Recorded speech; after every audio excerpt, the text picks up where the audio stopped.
삶을 살아왔던 패턴을 가지고 시장을 분석합니다. 금융시장은 전혀 다른 시장이에요. 그래서 똑똑한 남자들이 실패 확률이 너무 높죠. 가장 필요한 덕목 몇 가지를 얘기해 보자면 유연성, 불굴의 정신, 인내. 안녕하세요. 나수지 기자입니다. 오늘은 곽독이라는 별명으로 더 주식 투자자들한테 익숙한 분인데요.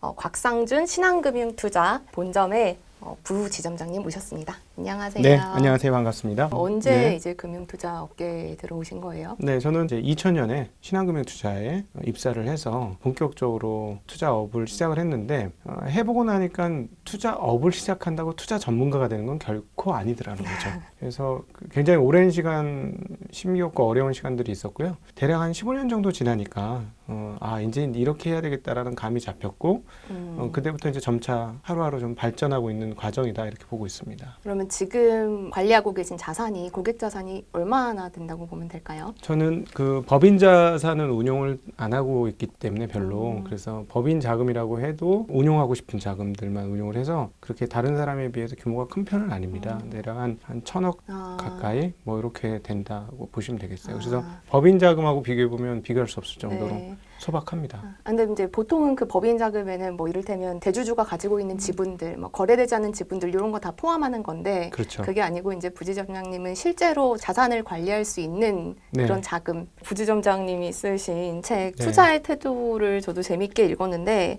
여기서 보면 이제 주식 투자 처음 하는 분들에 대한 조언을 많이 해주셨더라고요. 근데 네. 그 중에서 첫 단추가 투자하는 것보다 잃지 않는 법을 배워라 뭐 네. 이런 건데.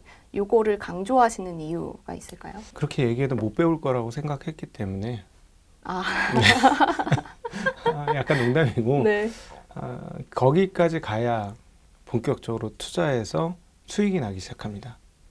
잃지 않는 법을 배워야 그 다음에 투자를 할 수 있다. 잃지 않는 법을 배우는 것까지도 시간이 걸리고요. 네. 잃지 않아야 되겠다라는 생각까지 가는데도 시간이 많이 걸려요. 실전에서는. 잃지 않아야 되겠다는 생각이 가고부터는 잃지 않기 시작하죠. 그때부터 본격적으로 수익이 쌓이는 구간에 투자자들이 들어가게 됩니다. 근데 보통은 어떻게 하냐면 돈을 벌어야 되겠다고 오거든요. 그렇게 되면 오히려 굉장히 어려운 경우를 당하는 경우가 많죠. 왜 그런 차이가 날까요? 그러니까 손실을 안 봐야겠다라고 생각하고 주식 네. 투자에 뛰어드는 것과 네. 나는 그런 생각 없이 일단 수익을 내야겠다라고 주식 투자에 뛰어드는 것. 네. 실제 투자를 했을 때 어떤 차이가 있을까요? 일단 수익을 내야 되겠다라고 하면 위험 관리가 안 되죠. 그냥 쉽게 홀딱홀딱 잡아먹죠. 눈에 보이는 것들을. 매수를 쉽게 손이 나간다. 그렇죠. 그리고 네. 검토가 굉장히 적게 될 가능성도 있는 거죠. 그리고 비교도 잘 안 해보게 되는 거예요. 어떤 기업을 내가 선택할 때 이 기업이 정말 좋다고 생각하더라도 다른 여러 기업들 중에서 내가 선택한 이 기업이 다른 기업에 비해 정말로 앞선 무엇이 있는가, 그래서 나에게 이익을 돌려줄 수 있는가, 이걸 비교하고 판단을 해야 되는데 그럴 때는 일종의 심사숙고가 필요한 거예요. 그런데 빨리 돈을 벌겠다는 마음이 있으면 그러지 않게 되는 확률이 높죠. 근데 이것을 일컬어 조급함과 연결되는 심리예요.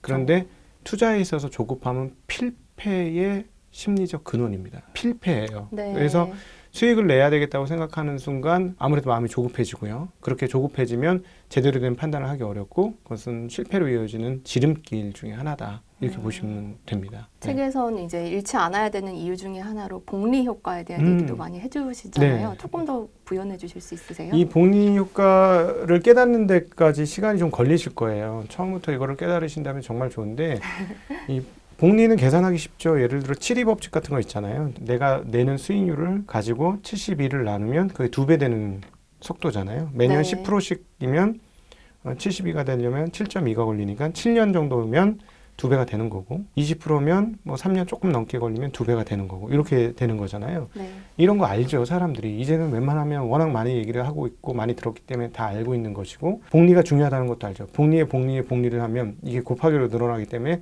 돈이 빨리 는다는 걸 알죠. 그런데 그 근간에 있는 복리를 얘기하는 사람들, 워렌 버핏도 그렇고 복리를 얘기하는 사람들의 뒷배경에 쫙 깔려 있는 기반은 뭐냐면 깨지지 않는다는 거예요. 네. 왜냐하면 곱하기인데 마이너스가 나면 그건 일종의 나누기가 되는 거거든요. 그렇죠. 그럼 속도가 확 줍니다. 확연히 떨어져요.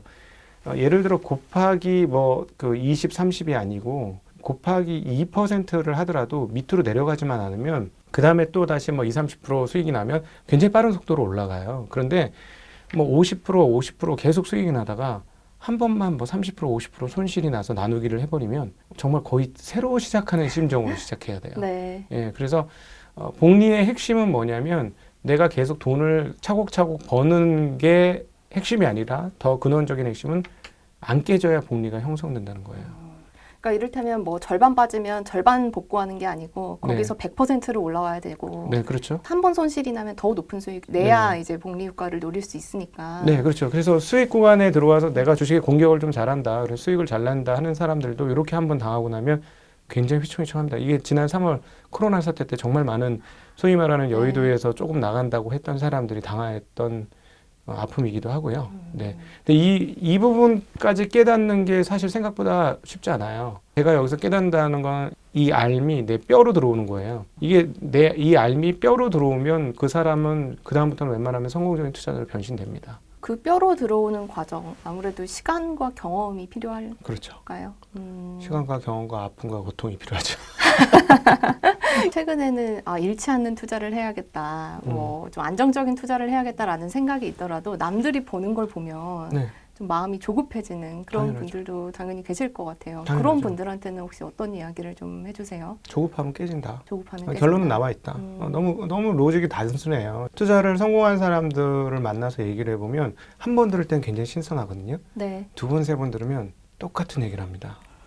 원칙은 바뀌지 않는 거죠. 네, 왜냐하면 돈을 버는 자기 원칙도 여러 가지 갈래는 있어요. 예를 들자면 트레이딩으로 돈을 번 사람도 있어요. 네. 여기서 말하는 트레이딩 거의 스캘핑으로 굉장히 자주 거래를 하면서 돈을 버는 사람도 있고 한 번 사면 몇 년을 가는 사람도 있고 죽을 때까지 가자 그러는 사람도 있고 수많은 사람들이 있죠. 제 주변에도 지금 많아요. 몇백 프로씩 수익이 난 사람들이 있어요. 그러면 하고 눈이 돌아가는 순간 그동안 자기가 키워왔던 체력을 벗어난 다른 길을 가게 되죠. 이렇게 되면 고속도로에서 절벽 옆으로 있는 비포장도로를 가는 거나 마찬가지인 거예요. 굉장히 큰 위험을 감수하게 되는 것이죠. 많은 분들이 그건 결국 그거잖아요. 그 수익률에 내 눈이 뒤집힌 거 아니에요. 그렇죠. 일컬어 이거는 욕심이 일어났다.